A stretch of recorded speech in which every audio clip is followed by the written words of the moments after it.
Hello Asif ভাই, ভালো আছেন? ভালো আছি, আশা করি আপনিও ভালো। বলেন তাহলে। ভাই আমি একটা প্রশ্ন নিয়ে আসছিলাম আরকি।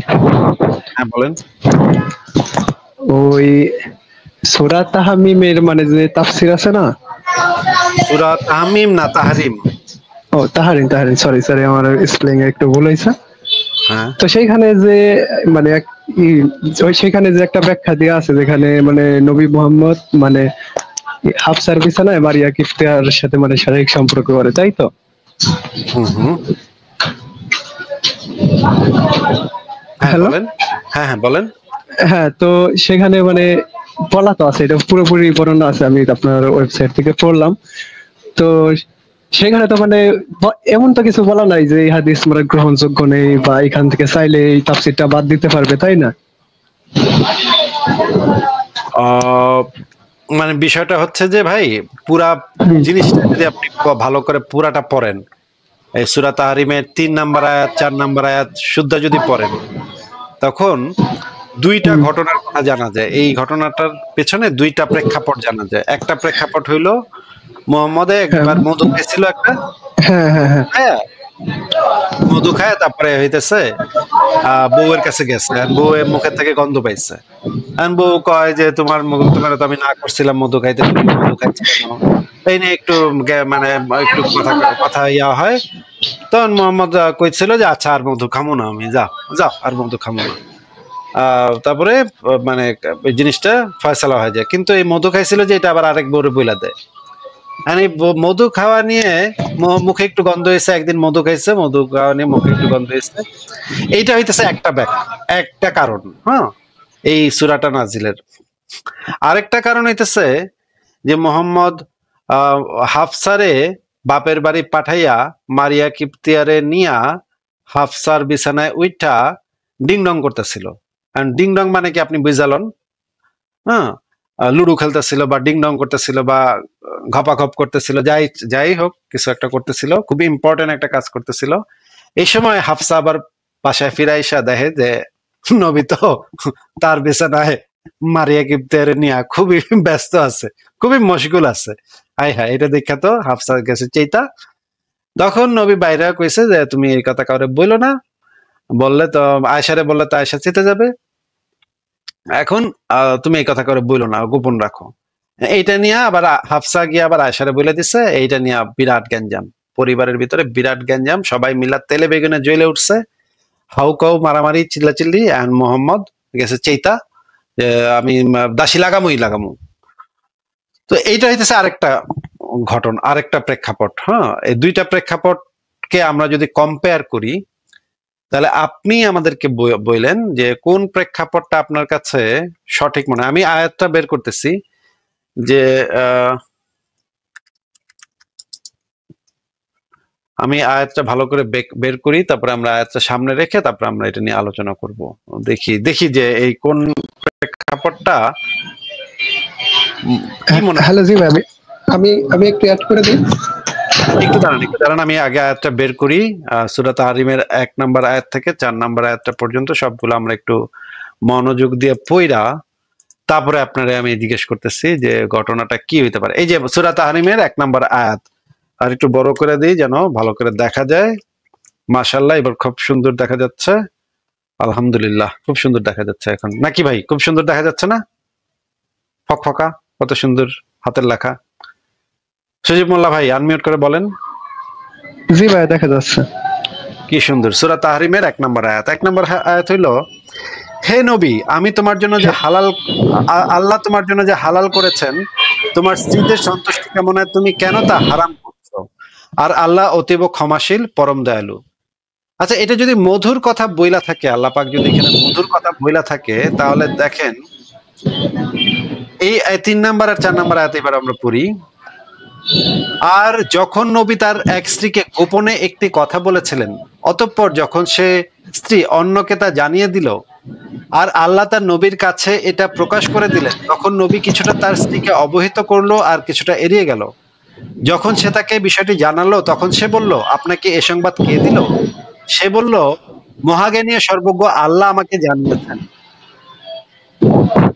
এটা হচ্ছে, যদি তুমি আল্লাহর কাছে তওবা করো তবে তা তোমাদের জন্য উত্তম, কারণ উভয়ের অন্তর পাকা হয়েছে। দেখেন এখানে ওই দুই দুই বউরে আল্লাহ পাক ধমক দিতেছে, তোমাদের জি উভয়ের অন্তর পাকা হয়েছে, আর তোমরা যদি তার বিরুদ্ধে পরস্পরকে সাহায্য করো, মানে আয়েশা এবং হাফসা যদি পরস্পরকে সাহায্য করো, তবে আল্লাহ তার অভিভাবক এবং জিব্রাইল ও সৎকর্মশীল মুমিনরাও, তাছাড়া অন্যান্য ফেরেশতারাও তার সাহায্যকারী। মানে ওই দুই বউরে ভয় দেখাইতেছে আল্লাহ পাক, ওই তোরা দুই বউ যদি নবীর সাথে বেশি বাড়াবাড়ি করস তাহলে কিন্তু খবর আছে বুঝিস।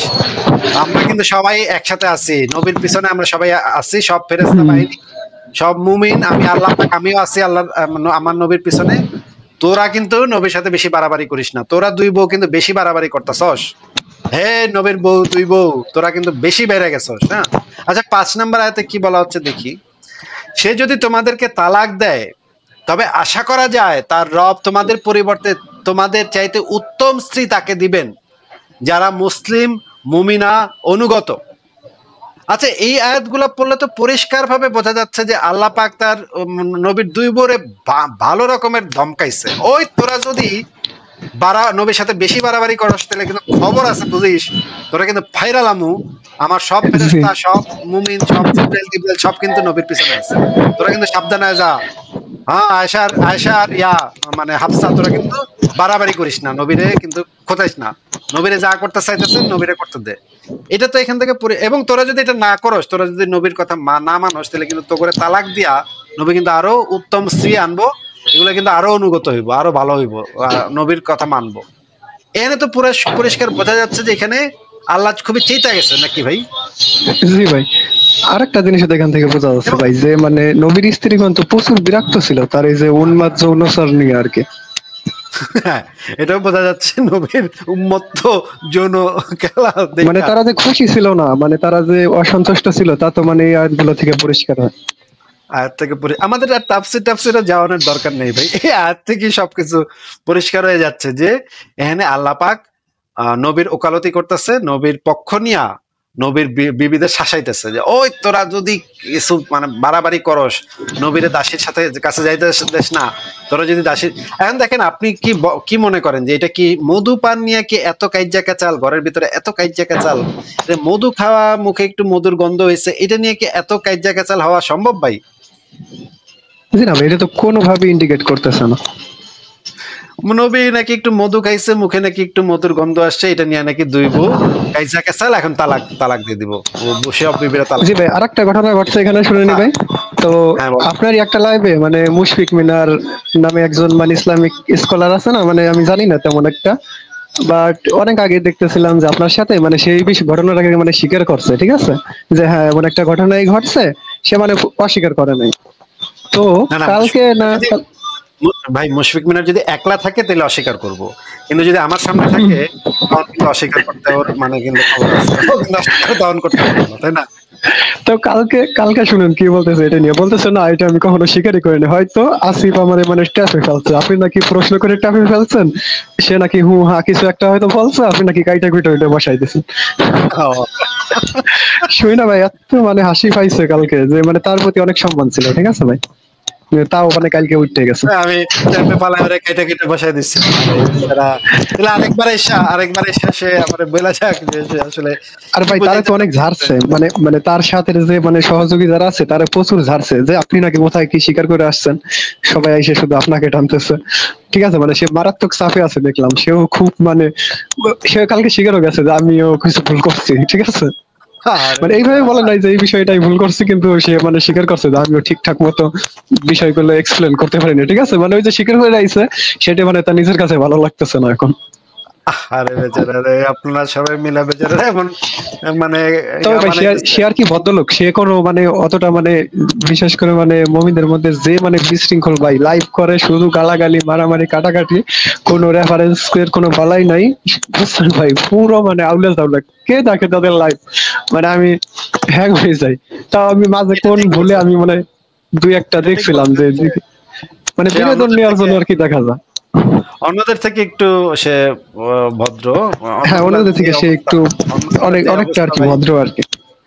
তো আর সে আমরা নিজেও মানে এই ঘটনাটাকে মানে দেওয়ার জন্য, ব্যাকিং দেওয়ার জন্য যে একটা সহিহ হাদিস আছে দেখেন, সুনান নাসাই শরীফের 3961 নম্বর হাদিস। এখানে বলা হচ্ছে রাসূলুল্লাহর কাছে একটি বাদী ছিল যার সাথে রাসূলুল্লাহ সহবাস করতেন। এতে আয়েশা ও হাফসা রাসূলুল্লাহর সাথে লেগে থাকলেন। এখানে দেখেন একদম কোরআনের আয়াতটার সাথে মিলে যাচ্ছে না, মানে পরিষ্কার বোঝা যাচ্ছে না যে, এবং নিচে লেখা আছে দেখেন এইটা নিয়েই সূরা তাহরিমটা নাজিল হয়েছিল, সে এইটা নিয়ে দেখা যাচ্ছে তো নাকি? জি ভাই। তো এইটাকে ব্যাকিং দেওয়ার জন্য তো এই সহিহ হাদিসটাও আছে, এবং সহিহ হাদিসের সাথে আরো অনেকগুলা বর্ণনা আছে, যে বর্ণনাগুলা পড়লে পরিষ্কার বোঝা যায়। যে যেমন ধরেন এই নবী করিমের বাদীগণের বিবরণ, এখানে দেখেন মারিয়া ছিল সুন্দরী ও গৌরবর্ণ, তার সৌন্দর্যে রাসূলুল্লাহ মুগ্ধ হন। মানে এত সুন্দরী ছিল মারিয়া, মিশর থেকে আসছে মাইয়া, খুবই সেরকমের সুন্দরী। এর নিচে দেখেন মানে তার জন্মস্থান কি মানে এখানে ছিল না? না না, সে মিশর থেকে তারে এক রাজা গিফট পাঠাইছিল, মানে মাইয়া গিফট পাঠাইতো, নবীরে মাইয়া গিফট পাঠাইতো, বুঝছেন ভাই? মানে উপহার হিসেবে নাকি, মানে যুদ্ধ করে আনছে এমন কিছু নাকি? না না, উপহার দিত। মানে মনে করেন আমরা এখন যে এরকম মানে ধরেন এক গোছা ফুল বা একটা খাবার, একটা মুরগি, একটা হাঁস গিফট করি না মানুষের, সেই সময় নবীরে মাইয়া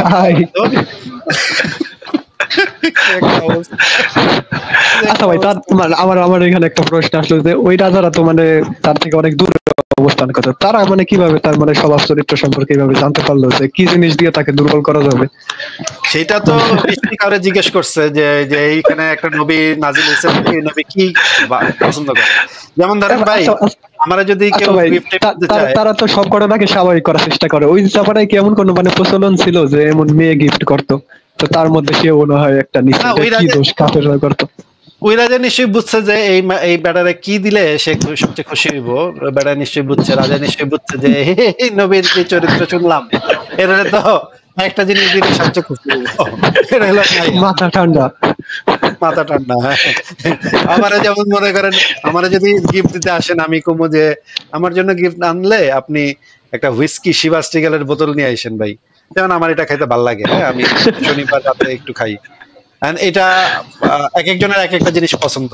ওই রাজা নিশ্চয়ই বুঝছে যে এই নবীরে এই জিনিস দিলে সবচাইতে সে আনন্দিত হইবে। দেখেন ভাই, কারণ টাকা পয়সা দেয় নাই, দেখেন টাকা পয়সা দিলেও কিন্তু মানে আমাদের যা ধারণা সে মনে হয় টাকা পয়সার প্রতি অতটা আসক্ত ছিল না নাকি ভাই? তাহলে আসক্ত ছিল, কিন্তু মাইয়া একটু বেশি ভালো লাগে আর কি। মানে ওইটা আর কি বেশি রকম দুর্বল ছিল আর কি, থাকে না যে টাকা প্রয়োজনে হয়তো দরকার এইভাবে আর কি ছিল, কিন্তু মানে মেয়ে তার লাগবে, বিষয়টা এমন ছিল মনে হয়। তার মাথার ঠিক থাকে না। দেখছেনই তো অন্য লাইভে দেখছেন আমরা যেগুলা বাইর করছি। তো এই যে মারিয়াকে মানে মারিয়ার সাথে সঙ্গ ভোগ করতো, তারপরে তার পেটে একটা বাচ্চা জন্ম হয় ইব্রাহিম, তারপরে যে এতে আবার বিবিগণ ঈর্ষান্বিত হয়, মারিয়ার ঘরে বাচ্চা হয়ে গেছে, অন্য কারো ঘরে বাচ্চা হয় না, এতগুলা বিবি কারো ঘরে বাচ্চা হয় না, মারিয়ার ঘরে বাচ্চা হয়ে গেছে, এটা আবার কেমন কথা? আবার আয়েশা আবার ওই বাচ্চার চেহারা দেখা কইছে যে এর সাথে তো রাসূলুল্লাহর চেহারার কোনো মিল নাই, এটা কার বাচ্চা, এটা তো রাসূলুল্লাহর বাচ্চা কিনা, এটা নিয়ে আবার আয়েশা সন্দেহ করছে এটা আসলে রাসূলুল্লাহর বাচ্চা কিনা। ভাই উন্মাদ যৌনাচার এগুলো তো ভাবাই জানা ভাই, কি বলবো। এমনও হইতে পারে যে ওই মারিয়া কিপ্তা আরো কোথাও গিয়া মেশিন টেশিন চালাইতো নাকি, টেম্পো চালাইতো নাকি আরো কোথাও গিয়া, এটা তো আমরা জানি না ভাই। কিন্তু আয়েশা কিন্তু এটা নিয়ে সন্দেহ করছিল, এই ইব্রাহিম পোলাটা, তার মোহাম্মদের এতগুলা বিবি, একটারও বাচ্চা হয় না, খাদিজার পর একটাও বাচ্চা হইতেছে না, এতগুলা বিবি আছে, এতগুলা দাসী আছে, একটারও কিছু হইতেছে না, ওই দাসী মারিয়া কিপ্তের বাচ্চা হয়ে গেল কেমনে? এটা নিয়ে আয়েশা একটা আপত্তি তুলছিল। যাই হোক, আমরা আপনি যদি চান তাহলে এই যে আমি লেখাটা একটু দেখাচ্ছি, লেখাটা পুরাটা পড়লে আপনি, লেখাটা আমি মানে সময় করে পুরোটা পড়ে নেব, আমি জাস্ট একটু পড়ছিলাম। লেখাটার টাইটেলটা একটু দেখাই দিই। লেখাটার টাইটেল হচ্ছে নবীর স্ত্রীদের তালাকের নেপথ্যে, হুমকির নেপথ্যে। এইটা খুবই ইম্পর্টেন্ট একটা লেখা, এটার ভিতরে একদম পুঙ্খানুপুঙ্খভাবে প্রত্যেকটা জিনিস দেয়া আছে, এবং একদম একদম পুরাটা কেউ যদি পড়ে তাহলে এই বিষয়ে আর কোনো দ্বিমত থাকার কোনো চান্স নেই। আমি মনে করি জি ভাই, আমি একটু পড়ছিলাম তো দেখলাম অনেক বড়, তাই মানে ভাবলাম যে রিল্যাক্সে মাথা ঠান্ডা মাথা করে সুন্দর করে বসে তারপর পড়বো। তো কালকে ইতিমধ্যে ওই লাইভটা আসলো, তো আমি একটু যুক্ত হয়েছিলাম, তো কিছু বলতেই দিল না, কি কি কি একটা বিষয় নিয়ে যেন আলোচনা হইতেছিল, ওই যে এই বিষয় নিয়ে শুট করে মানে কি ইমরান ভাইয়ের একটা ভিডিও প্লে করে, মানে ভাই জোর করে আমাকে মানে তাকে বাটপার বলা হবে, ঠিক আছে। আমি বলছি ভাই সে তো বিস্তারিত ভিডিও দিবে হয়তো, আমি যতটুকু জানি সে প্রথমে হয়তো একটা স্লাইডের মতো কিছু একটা দিছে বা বলছে, কিন্তু এটার পিছনে সে ব্যাখ্যা বলবে, অবশ্যই বলবে। কারণ বলে তো আপনি ওরে বাটপার বলেন। মানে মুমিনরা এখন নতুন একটা ইয়া শুরু করছে যে কাউরে ধইরা জোর করে জোর জবরদস্তি করে তারে দিয়ে বলাবে যে আরে বাটতে পার বলেন, নিলে আপনার কথা বলতে হ্যাঁ পারবে না। হ্যাঁ কারণ জি ভাইয়া, বলবেন মানে আপনি, হ্যাঁ হ্যাঁ হ্যাঁ হ্যাঁ, তারপর একটু কাট করবে, কাট করে বলবে এই যে নাচ থেকে এই স্বীকার যে করে হ্যাঁ, নিল, নাচ থেকে হ্যাঁ, স্বীকার নাচ করে গেছে, থেকে জি স্বীকার ভাই। করে নিল, হ্যাঁ। না ভাই আমি তো স্বীকার ভাই করিনি, এগুলা তো আমি বাটপারি স্বীকার ভাই। করছি যে আচ্ছা যদি মানে দুইজনের মধ্যে একটা অসঙ্গতি আসে, তাহলে এটা তো ভাই, আর এটা তো আর কোনো এমন ধর্ম না, নাস্তিকতা যে বাত আমরা যেভাবে ফলো করি, এটা তো আর কোনো ধর্ম না যে দুইজনের প্রতি কোনো বৈশিষ্ট্য বা বৈপরীত্য থাকবে না। থাকতেই পারে, তাদের ভুল বোঝাবুঝি হইতেই পারে, তারা অবশ্যই সেটা যদি তারা জানে তারা সংশোধন করবে বা তারা নিজেদের মধ্যে ডিসকাস করবে। ফলে মানুষের ভুল আপনি হইতেই বাট পারে, পারবো না। জি মানুষের ভুল হইতেই পারে। কেউ যদি কোনো ভুল কিছু বলে, যেমন ধরেন আমিও তো অনেক ভুল করতে পারি, তাই না? আমাকে যদি জি আপনি এসে বলেন যে আসিফ ভাই এখানে এই জিনিসটা ভুল আছে, আমি তো এটা সংশোধন করে নেব, ঠিক আছে। যদি আব্দুল্লাহ মাসুদ বা ইমরান ভাই বা আসাদ ভাইয়ের কারোর কোনো ভুল যদি আমি দেখতে পাই, আমি গিয়ে বলবো যে ভাই এটা তো আপনি ভুল বলছেন। এরকম হয়েছে অনেকবার, আমরা একজন জি। আরেকজনকে ঠিক করে দিচ্ছি। কিন্তু তো আমি আমরা মানে আমরা যখন মানে আমাদের আলোচনা, আমাদের পড়াশোনা, আমাদের গবেষণা, এগুলো তো হাজার হাজার বিষয় নিয়ে আমরা কথা বলি, তাই না? এই হাজার হাজার বিষয়, হাজার হাজার বইপত্র আমরা নিয়ে বসে থাকি। এগুলোর ভিতরে ২-১০টা ভুল হওয়া কোনো অবাক করার মতো কিছু বিষয় না। কিন্তু যদি ভুল হয়, তাহলে তো আপনার স্কোপ আছে যে আমাদের এখানে এসে সেই জিনিসগুলো আলোচনা করে সেই জিনিসগুলো আমাদেরকে দেখায় দেন যে এখানে ভুল হয়েছে, আমরা সেটা সংশোধন করে নিব। কিন্তু তারা যদি এখন মানে মানে সেগুলা ভুল সংশোধন করে এখানে এসে ভুল সংশোধনের তো মানে সাহস তাদের নাই। মুশফিক মিনারের আগে একটু সাহস ছিল, সে আইসা আইসা না ভাই, বলতো সে আসিফ প্রচুর ভাই, চাপে পড়ছে ভাই, কালকে রীতিমতো তাকে সবাই মিলে মানে ধমকাইতেছিল, আপনি ওইখানে বলছেন, আপনি ওইখানে বলছেন, সবাই আপনাকে বলে। সে তারপর মানে একটু নরম নরম সুরে আপনার উপরে আর কি দায় চাপাই দিছে, বলতেছে যে আমাকে ট্র্যাপে ফেলা হয়তো কাটকুট দেখাইয়া এমনি কইরাইছে। আর এই ঘটনা ভাই পুরো অস্বীকার করছে, আমি তো আপনার ওই বড় ভিডিওটা দেখছি, সেখানে সে বলছে হ্যাঁ এমন একটা ঘটনা আছে, এটাকে অস্বীকার করার কোনো উপায় নেই। আর সে মানে ওটা ব্যাখ্যাও করছে ভাই, আচ্ছা এটা ধরলাম আমি একদম জাল হাদিস, তাহলে আপনি ব্যাখ্যা করবেন কেন? একটা সে বলি কেন? ব্যাখ্যাও করছে যে না এমন কোনো ঘটনা ঘটে নাই, বিছানায় এসে অমন রাগ হয় নাই, সে একটু মানে ভাই কি মানে কি বলে ভাই, একদম পুরো টাইম পাস, আমি ও কি ও মনে করে 2 দিন ও দেখছি। বুঝলাম না কামের বেডিরে মানে নবী গিনিয়া বিছনায় শুয়ে আছে, বউ এটা দেখে চেতবো না, এটা কেমন এটা কোনো কথা ভাই? কি বলে এগুলা? আরে ওইটাতে নাকি যে মানে ওইটা কি ভাই এমন কোনো কি মানে ফুটোর খোঁজার মানে কোনো জায়গা আছে যে ওইখানে মানে ওই বিছানায় উঠানো বলতে উঠাই গল্প করছে, এমনটা বোঝায় এমন কোনো কিছু কি আছে? বিছানায় ভাই, বিছানায় উঠে গল্প করতে করতে যাবে কেন ভাই? না তারা তো এমন বলে তো যে গল্প করছে, ওই সবার সাথে মিলিত হওয়া মানে তো এই না যে সবাই লাগাইছে আর কি, এমন একটা শব্দ।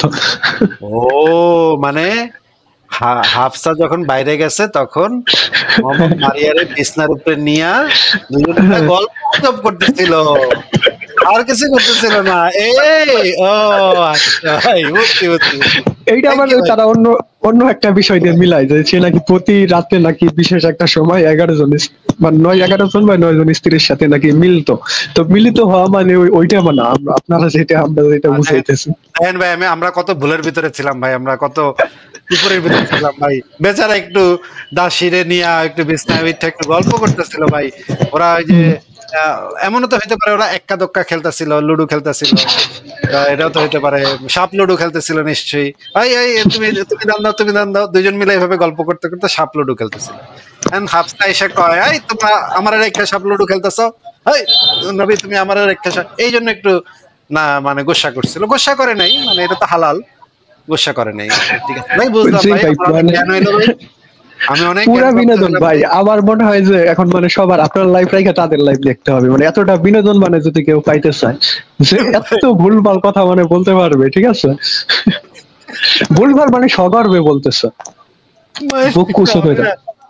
এই কথা কি আপনারা আসলে বলছে যে তারা বিছনায় তারা দুজন বিছনায় গল্প গুজব করতেছিল, এটা কি আসলে আপনারা বলছে? এটা তো না মানে এইভাবে একটা করার চেষ্টা করতেছে না, নাস্তিকরা তো উল্টাপাল্টা চিন্তা করে, সে এমন রাগ হয় নাই, সে ওইভাবে শারীরিক সম্পর্ক করা দেখে নাই, ঠিক আছে।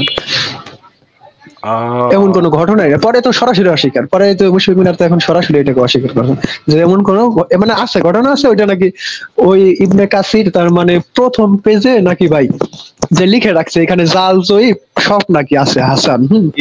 ইবনে কাসিরের জাল জয়ীফ সব হাসান সব আছে। ইবনে কাসির তো এইভাবে তাফসির করে নাই ভাই, এর কথা কে কইছে আপনার? ইবনে কাসির ওইটা যদি কোনো কালকে জাল ইবনে ভাই কাসির আমি ইবনে কাসির যে এই হাদিসগুলা জাল সেখানে সুস্পষ্ট ভাবে লেখা দেয়। আর ইবনে কাসির যদি জাল না হয়, কোনোটা যদি গ্রহণযোগ্য ইবনে কাসিরের কাছে মনে হয়েছে সেইখানে সে কিছু লেখে না, কিন্তু যদি জাল মনে হয় তাহলে সে জালটা লেখা দেয়। ইবনে কাসিরের তাফসিরের স্পেশালিটি হলো এইটা যে ইবনে কাসির সবসময় যদি কোনো জিনিসকে সে ভুল মনে করছে সে বা সে পাইছে, তখন সে সেইটা নোটের ভিতরে লেখা দেয় যে এই এই এই অংশটুকু সম্পর্কে সন্দেহ আছে, এই অংশটুকু ওইখানেই জাল। তো বিশেষ করে মার্ক করে দিবে তাই না ভাইয়া, যে মানে একটা বর্ণনা ধরেন দিচ্ছেন ওইটা নিচে বিশেষ করে মার্ক করে দিবে না যে এই বিষয়টা এমন, এটা দুর্বল বা কি কি মানে ওই ওই মানটা তো ওইখানেই বলবে তাই না? কিন্তু তাবারির যে তাফসীর গ্রন্থ, সেই তাবারির তাফসীর গ্রন্থে এই জিনিসটা বলা আছে যে আমি আমার গ্রন্থে জাল জয়ীফ সহি টহি যা পাইছি সব দিয়ে দিছি, সব দিয়ে দিছে। এখন পরবর্তী সময়ের আলেমরা এইটারে গবেষণা করে দেখবে কোনটা সঠিক কোনটা ভুল। তাবারির তাফসিরে এই জিনিসটা আছে। তাবারি এটা বলছে যে আমার তাফসির গ্রন্থের ভিতরে যা ইচ্ছা সব আছে, এই ভালো আছে খারাপও আছে, এইদিকে আছে এদিকে আছে, সব আমি দিয়ে দিছি। যে যেমনে কইছে আমি দিয়ে দিছি। তাবারির তাফসিরে এটা পাওয়া যায়। কিন্তু ইবনে কাসির তো এই কথা কখনো বলে নাই যে আমি যা পাইছি ভাই যা পাইছি দিয়ে দিছি। এটা ইবনে কাসির কবে বলছে ভাই আমাকে? এটা তো পাগল যে আপনাকে এই কথা বলছে যে ইবনে কাসির এমনি তাফসীর লিখছে, তারে কানের নিচে দুইটা থাপ্পড় মেরে জিগায়েন যে কোন জায়গায় কইছে ইবনে কাসির এটা। তো আরেকটা বিষয় মানে ভাইয়া ওখানে উল্লেখ করছিলাম, তো সেখানে বলছিলাম কি মানে ইন্ডিয়ার আমি প্রচুর হিন্দি বুঝি, ঠিক আছে ভাই, মানে সবই তো ওইখানে এক্স মুসলিম জাফর হেরিটেজ সে মানে পাকিস্তানি একটা মোল্লার সাথে মানে এই বিষয়টা নিয়ে বিতর্ক করতেছিল, ঠিক আছে। তো সেখানে পাকিস্তানি মোল্লা কোনো কিছু অস্বীকার করলো না, সেও মানে ওই যে প্রথম যে মুশফিক মিনার যে একটা ভাব দিছিল আপনার কাছে এসে মানে আছে বিষয়টা এমন না এমন এমন এমন মানে তেনা ফেসানো আর কি। তো ওই পাকিস্তানি মোল্লাও ওইভাবে বিষয়টা ব্যাখ্যা করতেছে, পরে বলতেছে তুই মোল্লা কি বললো এটা কোনো বিষয় না, আমরা এখানে লাইভে যা বলতেছি এইটাই বিষয়। আরে আমার কথাই বলতে দিতে তোমার বুঝছো না ভাই, শুধু বাইর করে আর বলে যে ইমরান রে বাটফার বলে, ইমরান রে বাটফার বলবেন নয় কথা বলছি দেখুন। আচ্ছা ঠিক আছে। ভাই এগুলো তো খুবই শিশুতোষ, এগুলো বাচ্চা পোলাপান না। আরে ভাই পুরো আচ্ছা ভাই ওটা বাদ দেন না, আমি এমনি আমি যে বিষয়টা নিয়ে মূলত কথা বলতে আজকে জানছি, আপনার কি মানে আপনার ওয়েবসাইটে কি এমন কোনো লেখা আছে ওই যে কজ এন্ড এফেক্ট এন্ড ওই যে কসমোলজিক্যাল, কালকে আমি আপনার একটা ভিডিও দেখলাম ভাই, এটার জন্য অনেক ধন্যবাদ। মানে ওইটার মধ্যে এত বেশি ইনফরমেশন পাইছি যে আমি মনে করবেন হিন্দিতে অনেক ভিডিও খুঁজছি, অনেক লেখা খুঁজছি, ঠিক আছে। আমি 4 থেকে 5 দিন ধরে যে মানে যে তথ্যগুলো খুঁজতেছিলাম আপনার একটা ভিডিওতে পাইছি।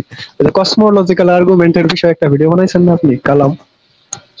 হ্যাঁ এরকম আমি এই জিনিস নিয়ে অনেক বছর আগে আলোচনা করছিলাম এই হ্যাঁ অনেক বিষয়টা। বছর, ভিডিওটার আরো 4 বছর আগে, তো আমি তখন ঘুমাইতেছিলাম, তো ঘুমানোর আগে আমি ভিডিওটা প্লে করি। তো মানে অনেক সুন্দর ভাই, এটার জন্য আপনাকে অনেক ধন্যবাদ। আমি অনেকদিন ধরে মানে এগুলো সার্চ করতেছি, তো বাংলায় খুব কম মানে কন্টেন্ট আছে এই বিষয়ে, তো হুট করে দেখি যে আমার আপনার ভিডিওটা আমি পাই গেলাম। আমি বললাম কি রে আসিফ ভাইয়ের ভিডিও আমি এতদিন পেলাম না। তারপরে ভিডিওটা মানে প্লে করলাম, মানে 40 মিনিট প্লাস আর কি ভিডিওটা, তো পুরোটা দেখলাম, অনেক কিছু ক্লিয়ার হয়েছে ওই ভিডিও থেকে, ঠিক আছে ভাই। ঠিক আছে, কিন্তু এই আর আপনার বিষয়গুলো এখন আমি আসলে অনেকদিন চর্চা করি না তো একটু ভুলেও হ্যাঁ গেছি। জি জি, তো এই লেখাগুলো আছে সংশয় ডট কমে আবার যদি এডিট করতে হবে, লেখাগুলো আবার একটু আপডেট করতে হবে। আমি আবার সামনে একটু সময় পেলে সেটা করব। কিন্তু আপনি একটা কাজ করতে পারেন, জি জ্ঞানকোষ পাতা পত্রিকা দার্শনিক সমস্যাবলী একটা চ্যাপ্টার, একটা অধ্যায় আছে দার্শনিক সমস্যাবলী, ওই জি চ্যাপ্টারটা পড়তে পারেন। ওইখানে অনেকগুলো নতুন জিনিস আমি অ্যাড করছি যেগুলো খুবই ইন্টারেস্টিং, পড়াটা খুবই ইন্টারেস্টিং। জি, তাহলে আমি ওটা পড়ে দেখবো। আর ওইখানেই তো আপনার মানে দার্শনিক যে বিষয় সেগুলো কি জ্ঞানকোষ ওইখানেই আছে হ্যাঁ জ্ঞানকোষ পাতাতে দার্শনিক চ্যাপ্টার সমস্যা। সেটা, হ্যাঁ। হ্যাঁ আচ্ছা তাহলে আমি যে মানে কি ভাবে খেয়াল করি না, তো আমি এটা পড়ে নেবানে। আর উম, ভাই কি বলবো, আর কিছু বলার নেই, এই যুক্তিগুলো ভালো মানে এত থাকবেন। বেশি নেওয়ার পরে হ্যাঁ, তাহলে অন্য সবাইকে সুযোগ দেন, আমি আর বেশি যুক্ত হবো না কখনো, ঠিক আছে ভাই। তো ভালো থাকুন, আপনার জন্য শুভকামনা। হ্যাঁ হয়তো হবেন। ঠিক আছে না ভাই, ভালো আপনার সাথেও যুক্ত হবো না, মানে আমি লাইভে যুক্ত হইতে খুব একটা ইচ্ছুক না, আমি 2 দিন একটু বিনোদন নিলাম আর কি, ঠিক আছে। আচ্ছা, ঠিক আছে ভাই, ভালো থাকেন, গুড নাইট। জি, ভালো থাকবেন, শুভকামনা আপনার জন্য। আচ্ছা, আমি একটু আপনাদেরকে দেখাই যে এই যে সংশয়.com-এ যে জ্ঞানকোষ পাতাটা, সেই পাতাটাতে যে আপনারা গেলে আপনারা এই যে দেখেন ডান দিকে দার্শনিক সমস্যাবলী, এখানে অনেকগুলা লেখা আছে। স্পিনোজার ঈশ্বর, আল্লাহর হও নির্দেশ সম্পর্কিত জটিলতা, মহাজ্ঞানী হওয়ার সমস্যা, মারাত্মক সমস্যা বলি, আল্লাহর বক্তব্য যাচাই করার উপায় কি, ইসলামে গায়েব জানা আল্লাহ কয়জন, আল্লাহর বিবর্তন, সালাফদের শারীরিক ঈশ্বর থেকে দার্শনিক নিরাকার সত্তা, এই প্রত্যেকটা লেখাই অত্যন্ত ইম্পর্টেন্ট। আপনারা যদি এই যে দেখেন ইসলামের রুহ বা আত্মা বা এবং দ্বিখণ্ডিত মস্তিষ্কের বৈজ্ঞানিক পরীক্ষা, যেমন ধরেন স্প্লিট ব্রেইন এক্সপেরিমেন্ট, এইটা একটা এক্সপেরিমেন্ট হয়েছে। একটা মানুষের ব্রেইনকে দুই ভাগে ভাগ করে তখন একটা এক্সপেরিমেন্ট করা হয়েছে। সেই মানুষটা কিভাবে রিয়াক্ট করে, মানে মানুষের মস্তিষ্কের দুই ভাগ একটা জিনিস দিয়ে লাগানো, সেটা থেকে ইনফরমেশন পাস হয়। তো বিজ্ঞানীরা সেখানে ভাগ করছে, দুইটা আলাদা করছে। আলাদা করার পরে দেখা গেছে যে মানে খুব ইন্টারেস্টিং তথ্য পাওয়া গেছে এখান থেকে। খুবই আপনারা এই লেখাটা পড়তে পারেন, লেখাটা পড়লে আপনারা, এবং ইসলামের যে দাবি এবং এই স্প্লিট ব্রেইন এক্সপেরিমেন্ট থেকে যে জিনিসটা পাওয়া গেছে সেই জিনিসটা আপনারা পড়তে পারেন। পড়লে এই যে দেখেন স্প্লিট ব্রেইন এক্সপেরিমেন্ট, এই যে ব্রেইনে এই পাশে কি থাকে, এই পাশে কি থাকে, এবং এই পাশটা কি নিয়ন্ত্রণ করে, ওই পাশটা কি নিয়ন্ত্রণ করে, এবং ব্রেইনের ভিতরে এরকম থাকে। এবং দেখেন ব্রেইনের কোন পাশটা কি নিয়ন্ত্রণ করতেছে সেগুলো কিন্তু আমরা এখন মানে আইডেন্টিফাই করতে পারি, জানি আমরা কোন পাশটা কি নিয়ন্ত্রণ করতেছে। তো এই জিনিসটা কেন এই আত্মার ধারণার সাথে আমি কিভাবে মিলাইলাম এটাকে, যে আপনারা লেখাটা পড়লে বুঝতে পারবেন। আপনারা এই দার্শনিক সমস্যা বলে এই পুরা চ্যাপ্টারটা অনেকগুলা লেখা আছে, সেগুলো পড়েন। পড়লে হয়তো আপনাদের কাছে মানে মজাদার, ইন্টারেস্টিং, ইম্পর্টেন্ট মনে হইতে পারে, আপনারা পড়ে দেখতে পারেন। তাহলে আমরা একটু আমাদের এই দিনী মুমিন ভাইটির সাথে একটু কথা বলি। আমাদের দিনী মুমিন ভাইটি ব্যাকস্টেজে নানা ধরনের কীর্তিকলাপ করে যাচ্ছেন। তো দিনী মুমিন ভাইটি বলেন, আপনি কেমন আছেন? আসসালামু আলাইকুম আসিফ ভাই। আপনার উপরে শান্তি বর্ষিত হোক। ভালো আছেন আপনি? জি আলহামদুলিল্লাহ ভালো। আচ্ছা, আমি একটু জানতে চাচ্ছি আপনি কোন কোন দিন আপনি লাইভে আসেন, একটু বলবেন? সেটা তো ভাই একদম মানে প্রিসাইজলি তো বলতে পারবো না, কিন্তু একদিন পরে পরে আসি, বা একদিন বা 2 দিন পরে পরে আসি আর কি। ও আচ্ছা, না আসলে কি আপনার এই আমি আবার মানে আপনার লাইভ আমি মাঝে মাঝে খুঁজি যে আপনার এই কোন দিন আমি এই আপনাকে পাবো, যাতে করে আমি কিন্তু ভাই একটা কথা বলেন তো ভাই, আপনারা কিন্তু আমি প্রতিদিন আমার লাইভে দেখি, আপনি কমেন্ট করতেছেন, প্রত্যেকদিন আমি আপনারা দেখি, কিন্তু আপনি কি আমার লাইভ প্রতিদিন শুনেন? আমি তো ভাই আমি তো মনে করেন আপনার দৃষ্টি আকর্ষণের জন্য আমি কমেন্ট করি, বুঝতে পারছেন, যাতে করে আমি ওই আপনাকে হেদায়েতের পথে আনতে পারি, বুঝছেন? কারণ আপনি যে নাস্তিকতার পথে আছেন, এটা তো মনে করেন আপনি যেভাবে নবী মুহাম্মদ সাল্লাল্লাহু আলাইহি সাল্লামকে মানে কটূক্তি করছেন, এটা তো আল্লাহ তাআলা নারাজ হন, বুঝতে পারছেন? নবী কাল কিয়ামতের ময়দানে আপনি তো নবীর সুপারিশ পাবেন না। কিন্তু ভাই এই যে আল্লাহ পাক তো আমার অন্তরে মানে মোহর মেরে দিছে, আপনি কি মোহর খুলতে পারবেন? ভাই আল্লাহ তাআলা আপনাকে কেন অন্তর্মুখ মারবে ভাই?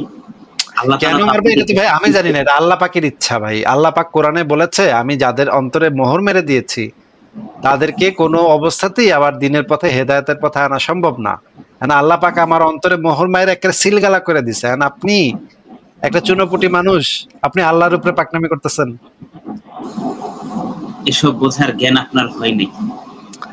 সেইটাই তো আমি বলতেছি আপনারে, যে এইসব বোঝার জ্ঞান তো আমাদের কারোরই হয় নাই। আল্লাহ পাকের জ্ঞান তো আমাদের থেকে অনেক ঊর্ধ্বে, তাই না? তাহলে আপনি কেন হুদাই মানে আমাকে হেদায়েতের পথে আনতে চাচ্ছেন, বুঝলাম না। আচ্ছা আমি যে আচ্ছা ভাই আমার প্রশ্নটা শুনেন, আমি যদি নবীকে লুচ্চা বলি, এটা আমাকে দিয়ে কে বলায় নিচ্ছে? না না ভাই, এটা আপনি নিজেই বলতেছেন, বুঝছেন? আচ্ছা আমরা তাহলে হাদিস দেখি, হাদিসে কি বলা আছে সেটা আমরা একটু দেখি। যে হাদিসে কিন্তু এই কথা বলা নাই ভাই, হাদিসে বলা আছে আল্লাহ পাক আমাকে দিয়ে করিয়ে নিচ্ছেন। ঠিক আছে ভাই, এই যে দেখেন হাদিসটা পড়েন, আপনি নিজে বলেন, হাদিসটা পড়েন, আপনি হাদিসটা পড়ে আমারে শোনান, এখানে কি লেখা। কোনটা করব? এই যে এই স্ক্রিনে আমি একটা হাদিস দিছি, সুনান আবু দাউদ শরীফ 4703 নম্বর হাদিস, একটু জোরে জোরে পড়ে শোনান তো। কি লেখা এখানে? মুসলিম ইবনু ইয়াসার আল জোহনি রহমতুল্লাহ সূত্রে বর্ণিত, একদা উমর ইবনুল খাত্তাব রাদিয়াল্লাহু আনহু আয়াত সম্পর্কে প্রশ্ন করা হলো, যখন তোমাদের রব আদম সন্তানের পিঠ থেকে তাদের সমস্ত সন্তানদের বের করলেন। বর্ণনাকারী বলেন, আল-কানবিয়া করেছিলেন, উমর রাদিয়াল্লাহু আনহু বলেন, এই সম্পর্কে রাসূল সাল্লাল্লাহু আলাইহি ওয়াসাল্লামের নিকট প্রশ্ন করতে শুনেছি। রাসূল সাল্লাল্লাহু আলাইহি ওয়াসাল্লাম বলেছেন, মহান আল্লাহ তাআলা আদমকে সৃষ্টি করার পর সেও ডান হাতে পিঠ বুলিয়ে তা থেকে একদল সন্তান বের করল। আমি এদেরকে জান্নাতের জন্য সৃষ্টি করেছি এবং এরা জান্নাতবাসীর উপযোগী কাজই করবে। অতঃপর আবার তার পিঠ হাত বুলিয়ে একদল সন্তান বের করে আনলেন। এদেরকে আমি জাহান্নামের জন্য সৃষ্টি করেছি এবং জাহান্নামের উপযুক্ত কাজই করবে। এর কথা শুনে এক ব্যক্তি বলল, হে আল্লাহ রাসূল, তাহলে আমলের কি মূল্য রইল? রাসূল সাল্লাল্লাহু আলাইহি ওয়াসাল্লাম বললেন, মহান আল্লাহ যখন কোনো বান্দাকে জান্নাতের জন্য সৃষ্টি করেন তখন তার দ্বারা জান্নাতবাসীদের কাজই করিয়ে নেন। সে জান্নাতীদের কাজ করেই মারা যায়, আর আল্লাহ এর বিনিময়ে তাকে জান্নাতে প্রবেশ করেন। আর যখন তিনি কোনো বান্দাকে জাহান্নামের জন্য সৃষ্টি করেন তখন তার দ্বারা জাহান্নামীদের কাজ করিয়ে নেন। অবশ্যই সে জাহান্নামীদের কাজ করে মারা যায়, অথবা তিনি তাকে জাহান্নামে প্রবেশ করেন। পিঠ বুলানো হাদিস। হ্যাঁ, পড়ছি। আচ্ছা, মাশাআল্লাহ, খুবই সুন্দর করে পড়ছেন আপনি। আপনি তাহলে আমাদেরকে এই হাদিসটা পড়ে আমাদেরকে একটু বলেন যে এই যে আমি যে আল্লাহ এবং নবীকে গালি দিচ্ছি, তাদেরকে নিয়ে কটূক্তি করছি, সমালোচনামূলক কথাবার্তা বলছি, এইটা তো জাহান্নামীদের কাজ নাকি? হ্যাঁ, জাহান্নামীদের কাজ। কিন্তু আপনি চাইলে ভাই আপনি না জান্নাতে না, এই যে এই হাদিস অনুসারে আল্লাহ পাক তো সৃষ্টির আদিতেই আমাকে জাহান্নামের জন্য সৃষ্টি করছে, তাই না? হ্যাঁ, এবং আমাকে দিয়ে জাহান্নামীদের কাজ কে করায় নিচ্ছে? মানে ভাই জাহান্নামীদের কাজ আপনার শয়তানে করায়, বুঝছেন? এখানে তো আল্লাহর কথা লেখা। এখানে ভাই আল্লাহ, এখানে দেখেন আপনি, আল্লাহ মহান আল্লাহ যখন কোনো বান্দাকে জান্নাতের জন্য সৃষ্টি করেন তখন তার দ্বারা জান্নাতবাসীদের কাজ করিয়ে নেন, শেষে সে জান্নাতীদের কাজ করে মারা যায়, আর আল্লাহ এর বিনিময়ে তাকে জান্নাতে প্রবেশ করান। আর যখন তিনি কোনো বান্দাকে জাহান্নামের জন্য সৃষ্টি করেন তখন তার দ্বারা জাহান্নামীদের কাজ করিয়ে নেন। এখানে তো আল্লাহ পাক জাহান্নামীদের কাজ করাচ্ছে ভাই, এটা তো পরিষ্কার লেখা, এটা তো শয়তান না। এসব বোঝার জ্ঞান আপনার হয়নি। আচ্ছা, আমার জ্ঞান হয় না, কিন্তু এখানে যেটা লেখা আছে সেটা বলেন।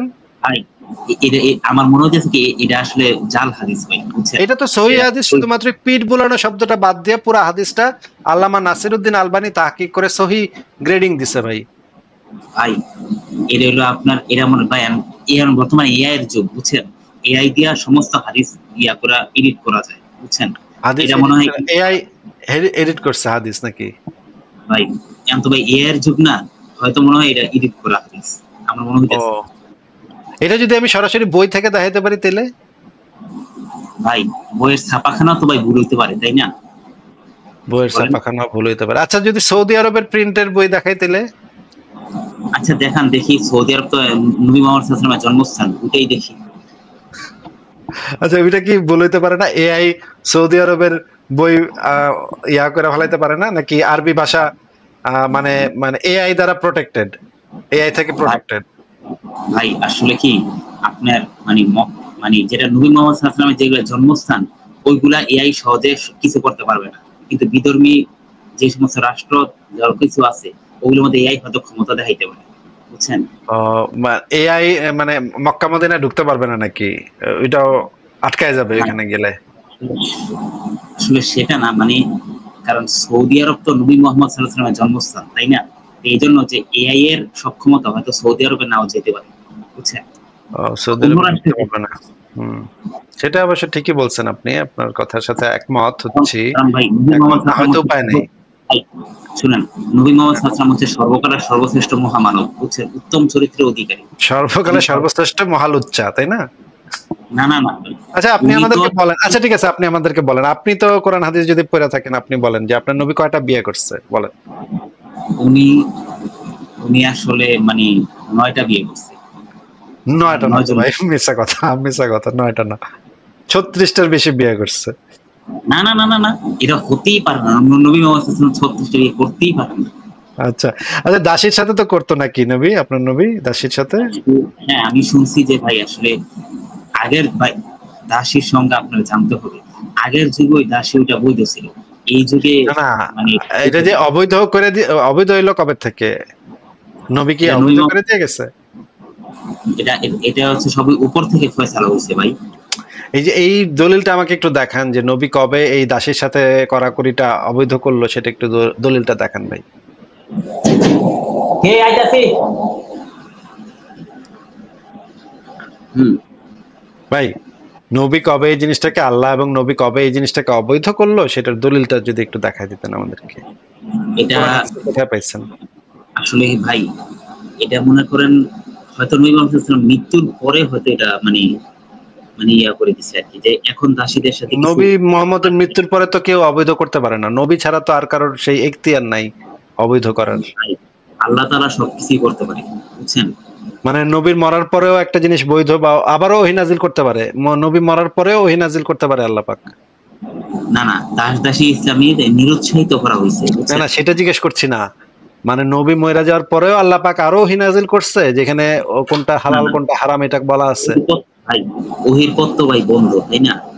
আপনি না বললেন যে ভাই আপনি তো একটু আগে বললেন যে নবী মরার পরেও নাকি সেটা অবৈধ করতে পারে, এটা কেমনে সম্ভব? আমি তো জানি না এটা। নবী মরার পর তো ওহির রাস্তা বন্ধ, তাহলে আর কেমনে বৈধ অবৈধ কোনোটাই কিছু করা সম্ভব না তো। এসব বোঝার জ্ঞান আপনার হয়নি। সেই জন্যই তো আপনাকে জিজ্ঞেস করছি, জ্ঞানটা হয় নাই, আপনি আমাকে জ্ঞানটা দিয়ে দেন, তাহলে তো জ্ঞানটা হইতো আমার। ভাই আসলে এত কথা না ভাই, আপনি ইসলামের ছায়াতলে আসেন, বুঝছেন? আপনি আল্লাহ ছায়াতলে না আসলে কি করবেন? ছায়াতলে না আসলে কি করবেন? ভাই আমাদের কাজ হচ্ছে কেউ যদি ইসলাম ছায়াতলে না আসে তাকে ভালো মতো তাকে বুঝিয়ে সুঝিয়ে তার মন ঘুরায় ইসলামের দিকে আকৃষ্ট করা। তারপরে আইলাম না, তারপর মনে করেন আইলাম না, এরপর কি করবেন? সেটা আপনার তাদেরকে বোঝানো। নবী মুহাম্মদ এরপরে কি করবেন? এরপরে কি কিতাল করবেন নাকি কিতাল করতে বেরিয়েবেন নাকি? না না ভাই, কিতাল মানে কি? আপনার নবী বলছে না কিতাল করতে, যে যদি নবী মুহাম্মদ না করে। ভাই নবী মুহাম্মদ কখনোই কারো গায়ে হাত তুলে নাই, বুঝছেন? আচ্ছা, তুলে নাই, অনেক কিছু তুলছে, তরবারি, তারপর মেশিন, মানে চামড়ার মেশিন, অনেক কিছু তুলছে। আমরা এই হাদিসটা একটু পড়ি তো ভাই, এই হাদিসে কি লেখা আছে একটু পড়েন তো ভাই। চামড়ার মেশিন আগের যুগে ছিল না ভাই। চামড়ার মেশিন নবীর ছিল, ছোট একটা চামড়ার মেশিন ছিল, বুঝছেন? সেই মেশিন দিয়া সে 9 বিবি সামলাইতো এবং 2 দাসীও সামলাইতো। আপনি এটা একটু পড়েন, এটা একটু পড়েন, এখানে কি লেখা আছে পড়েন। যতক্ষণ পর্যন্ত মানুষ লা ইলাহা ইল্লাল্লাহ না বলবে ততক্ষণ পর্যন্ত তাদের বিরুদ্ধে কিতাল করতে আমি আদেশপ্রাপ্ত হয়েছি। আবু হুরায়রা রাদিয়াল্লাহু তাআলা বর্ণিত, রাসূল সাল্লাল্লাহু আলাইহি ওয়াসাল্লাম এর মৃত্যুর পর আবু বকর রাদিয়াল্লাহু তাআলা যখন খলিফা নির্বাচিত হন তখন আরবের কিছু সংখ্যক লোক কাফের হয়ে যায়। ওমর ইবনুল খাত্তাব রাদিয়াল্লাহু আনহু আবু বকর রাদিয়াল্লাহু আনহুকে বললেন, আপনি এদের বিরুদ্ধে কিভাবে ব্যবস্থা করবেন? অথচ রাসূল সাল্লাল্লাহু আলাইহি ওয়াসাল্লাম বলেছেন, মানুষ যে পর্যন্ত না আল্লাহ তাআলা ব্যতীত আর কোনো প্রভু নেই এই কথা স্বীকৃতি দিবে সে পর্যন্ত আমি তাদের বিরুদ্ধে যুদ্ধ করতে আদিষ্ট হয়েছি। আর যে ব্যক্তি বলে আল্লাহ ব্যতীত আর কোনো প্রভু নেই সে আমার থেকে তার জান ও মাল, তার মাল রক্ত নিরাপদ করে নিল। এটা ভাই আসলে মানে হ্যাঁ পড়ছি ভাই। আচ্ছা একটু বুঝাই দেন এখানে কি বলা হয়েছে, যদি আমি তো বুঝতেছি না, নাস্তিক তো জ্ঞান কম তো এইজন্য বুঝতেছি না, একটু যদি বুঝাই দিতেন আমাদেরকে। ভাই আসলে কি আপনার এই ইসলামে মূল দাখিলের জন্য, ভাই ইসলামের মূল দাখিল ফাকিল তো সেটা পরে, আপনি এই হাদিসটা আগে বুঝাই দেন। এটা মানে এই হাদিসটা হলো মানে, আচ্ছা ভাই আমি একটা কথা বলি যে আপনি একটা কথা পরে বললেন, এটা বুঝাই দিয়ে তারপর একটা না দুইটা কথা বললেন, আপনি অসুবিধা নেই, আপনি আগে হাদিসটা বুঝাই দেন এখানে কি বলা হচ্ছে, আমি বুঝতেছি না, জ্ঞান কম তো, আপনার মতো এসব বোঝার জ্ঞান তো আমার হয়নি, এই জন্য আপনি একটু আমাদেরকে বুঝাই দেন এই হাদিসের ভিতরে কি বোঝানো হয়েছে। এটা হলো অন্য যুগের হয়তো বিশেষ কোনো ক্ষেত্রে বলা হয়েছে, কোন যুগে সেগুলো যদি আপনার কাছে দলিল থাকে যে অন্য যুগের জন্য বিশেষ ক্ষেত্রে বলা হয়েছে, সেটার দলিল থাকলে দলিল দিয়ে বললেন, আগে এই হাদিসে কি লেখা সেটা বুঝান। এটা বুঝাইছি মানে ভাই আমার মনে হয় কি হাদিসটার মধ্যে মনে হয় কোনো জাল হাদিস হইতে পারে, বুঝছেন? কারণ সহিহ হাদিসে জীবনে এই কথা লিখবো না ভাই, বুঝছেন? ও আচ্ছা, যদি এটা সহিহ হাদিসে লেখা থাকে তাহলে আপনি কি নবীরে জুতা মারবেন নাকি? ভাই নবী পাক সাল্লাল্লাহু আলাইহি ওয়াসাল্লাম যদি পাইতাম আমি সবসময় এর বুকের মধ্যে মানে এই হাদিসটা যদি সহিহ হয়, আমি তো আপনার বলতেছি না যে এই হাদিসটা সহিহ, আমি বলতেছি যদি এই হাদিসটা সহিহ হয় তাহলে তো নবী একটা লম্পট, একটা ডাকায়েত, একটা বর্বর, একটা অসভ্য হিসেবে প্রমাণিত হইব নাকি? ভাই মাইকেল এইচ হার্ট ওনার ভাই আপনাকে যেটা জিজ্ঞেস করতেছি, আপনি তো বললেন যে এই হাদিসটা খুবই খারাপ কথা লেখা এই হাদিসে, এই কারণে এই হাদিসটা সহিহ হাদিস হইতেই পারে না, এটা তো আপনি বললেন মাত্র, তাই না? হ্যাঁ হ্যাঁ তর্কের আসলে খাতিরে যদি ধরে নেই, ভাই আমি তো কথাটা শুনে নেন, তর্কের খাতিরে ধরে নেই, আচ্ছা ঠিক আছে ধরে নিলাম যে হাদিসটা সহি না, তাইলে তো বেঁচে গেলে নবী বেঁচে গেল। কিন্তু যদি হ্যাঁ এটা বাই চান্স যদি হাদিসটা সহি হয়ে যায়, তাইলে তো ভাই কি প্রমাণ হবে? নবী একটা অত্যন্ত না না ইতর, বর্বর, অসভ্য, বদমাইশ, না লুচ্চা, না না না লাফাঙ্গা, লম্পট, খুনি, ডাকাইত, এগুলো প্রমাণ হবে নাকি? ভাই, নবী মোহাম্মদ সাল্লাল্লাহু আলাইহি ওয়াসাল্লাম জীবনও এই ধরনের চরিত্র ওনার মাঝে জীবনও ছিল না, এখনো নাই, ভাই সেটাই ভবিষ্যতেও তো আমি কখনো। বলতেছি আপনাকে, সেটাই বলেছি আপনাকে ভাই, আপনি আমার কথা বুঝেন নাই। আবারও বলি, ধরে নিচ্ছি যে এই হাদিসটা একটা জাল হাদিস, হ্যাঁ, দুষ্ট লোকে এটা বানায় বানায় কইছে, হ্যাঁ, ভাই তাহলে তো আসলে বেঁচে গেল, তাহলে আপনিও বেঁচে গেলেন, আপনার নবীও বেঁচে গেল, আপনার ধর্ম বেঁচে গেল। আর হ্যাঁ যদি এই হাদিসটা যদি সহি হয়ে যায়, তখন কি, তখন আপনি কি কইবেন সেটা জিজ্ঞেস করেছি। ভাই, এটা আসলে কি, যে সমস্ত হাদিসে আপনার মনে করেন এই ধরনের কথা লেখা থাকবে ওইগুলাই জাল হাদিস। আরে ভাই কইলাম তো ভাই, সেটা তো আমি কইলামই যে ঠিক আছে ওগুলো জাল হাদিস, কিন্তু যদি এটা যদি সহি হয়ে যায়, তখন আপনার নবী সম্পর্কে আপনার অবস্থানটা কি হবে সেটা বলেন। আচ্ছা ভাই, সহি সহি যতক্ষণ সহি হওয়ার সময় দেখা যায়, বুঝছেন? না না, সেটাই জিজ্ঞেস করতেছি যে যদি মনে করেন এটা সহি, তখন আপনার নবী তো একটা ডাকাইত, একটা বর্বর, একটা অসভ্য হিসেবে প্রমাণিত হইব, তাই না? যেটা আপনি নিজেই পছন্দ করতেছেন না। ভাই, আমরা সবসময় জেনে আসছি নবী মোহাম্মদ শেষবার সুযোগ দিচ্ছি, শেষবার সুযোগ দিচ্ছি ভাই, আপনাকে জিজ্ঞেস করছি যে ধরে নিচ্ছি, তর্কের খাতিরে ধরে নিলাম এটা একটা জাল হাদিস। এখন আপনাকে আমি প্রশ্ন করেছি যে যদি এই হাদিসটা সহি হয়, তাহলে তো আপনার নবী একটা বর্বর, অসভ্য, ইতর, একটা ডাকাইত হিসেবে প্রমাণিত হবে নাকি? ভাই, নবী মোহাম্মদ সাল্লাল্লাহু আলাইহি ওয়াসাল্লাম তো কখনো এরকম হতেই পারে না, এটা আপনাদের কিছু ভুল আছে। আমি তা বলি নাই আপনাকে হতে পারে কি পারে না, সেটা তো আপনাকে বলি নাই কিছু। আপনাকে বলেছি যে যদি এই হাদিসটা জাল হয়, তাহলে তো জাল হইলই, তাহলে সবাই আপনারা বেঁচে গেলেন। আর যদি হ্যাঁ, এটা সহি হয়, তখন মুহাম্মদ কি প্রমাণ হবে তখন বলেন? এটা মানে মানে- ভাই, এরা আসলে প্রেক্ষাপট বুঝতে হইব যে কোন প্রেক্ষাপটে যদি এটা সহি হয়, তখন আবার প্রেক্ষাপট বুঝতে হইব। প্রেক্ষাপট বুঝতে হবে। হ্যাঁ হ্যাঁ, মানে এটা আচ্ছা, প্রেক্ষাপট বুঝে তারপরে মানে অবস্থা বুঝে ব্যবস্থা, একটা কথা আছে না, ওইটা কিন্তু মানে এই হাদিসের ভিতরে তো সব প্রেক্ষাপট দেয়া আছে। এখানে বলা আছে যতক্ষণ পর্যন্ত মানুষ ইসলাম কবুল না করবে, ততক্ষণ তাদের বিরুদ্ধে কিতাল করতে আমি আদিষ্ট হয়েছি। এখানে তো এটা সব হয়তো প্রেক্ষাপটের কথা বলা হয়েছে। এটা হয়তো অন্য ক্ষেত্রে বলা হয়েছে, বুঝছেন? অন্য ক্ষেত্রে কোন ক্ষেত্রে, অন্য আর কোন ক্ষেত্র আছে? এখানে তো দেখা যাচ্ছে যে যে দেখেন, যতক্ষণ পর্যন্ত মানুষ লা ইলাহা ইল্লাল্লাহ না বলবে, ততক্ষণ পর্যন্ত তাদের বিরুদ্ধে কিতাল করতে আমি আদেশ প্রাপ্ত হয়েছে। এখানে তো প্রেক্ষাপট সব দেয়া আছে যে আমার মনে যতক্ষণ পর্যন্ত সব মানুষ ইসলাম কবুল না করবে, ততক্ষণ পর্যন্ত নবী কিতাল করব, কল্লা কাটবো। প্রেক্ষাপট তো দেয়া আছে এখানে। ভাই আসলে এই আমার মনে হয় কি, মানে হাদিসটা মনে হয় মানে যিনি সংগ্রহ করছে উনি মনে হয় মানে এটা মনে হয় উনি ভুল শুনছে, বা মনে গাঞ্জা করেন খাইছিল মানে ওই দিন বেড়া গাঞ্জা খাইছিল নাকি? না না মানে, কারণ এই ধরনের কথা তো ভাই হাদিসে লেখা হইতে পারে না, বুঝছেন? সেটা তো আপনাকে হয়তো বলেছি যে এটা যদি হাদিসে মনে করি এটা জাল হাদিস, তাহলে তো আপনার নবী তো বেঁচেই গেল। আর যদি সহি হয়, তখন তো আপনার নবী একটা ডাকাত প্রমাণ হবে নাকি? ডাকাত সর্দার, নবী ডাকাত মোহাম্মদ কখনোই ডাকাতি করেন, ভাই উনি সেটা তো কখনোই জিজ্ঞেস করি ডাকাতি নাই। করেন। আরে ভাই আপনার সাথে তো কথা বলা সম্ভব না ভাই, এভাবে তো কথা বলা সম্ভব না ভাই। না, আপনার সাথে আর কথা আগানো যাচ্ছে না। শাফিনুর ইসলাম ভাই, আর আগানো যাচ্ছে না ভাই। আপনাকে আমি যত ঘুরায় ফিরে প্রশ্ন করি, আপনি একই কথা বারবার বলেন। এটা তো ভাই হয় না, এভাবে তো কথা বলা সম্ভব না ভাই। আর আর রাখা গেল না। এখন আপনি যদি বলেন যে আসিফ মহিউদ্দিন হেরে গেল, প্রশ্নের উত্তর দিতে না পারে হেরে গেল, তাহলে তো ঠিক আছে, হেরে গেলাম, কি আর করা। মুমিনরা তো সবসময় জেতে, আমরা তো আর কখনো জিততে পারি না। মুমিনদের কাছ থেকে তো জেতা সম্ভব না। তাদের সাথে তো আল্লাহ আছে, নবী আছে, আমাদের সাথে তো কেউ নাই ভাই। নিজেরা নিজেরা ফাইট করি।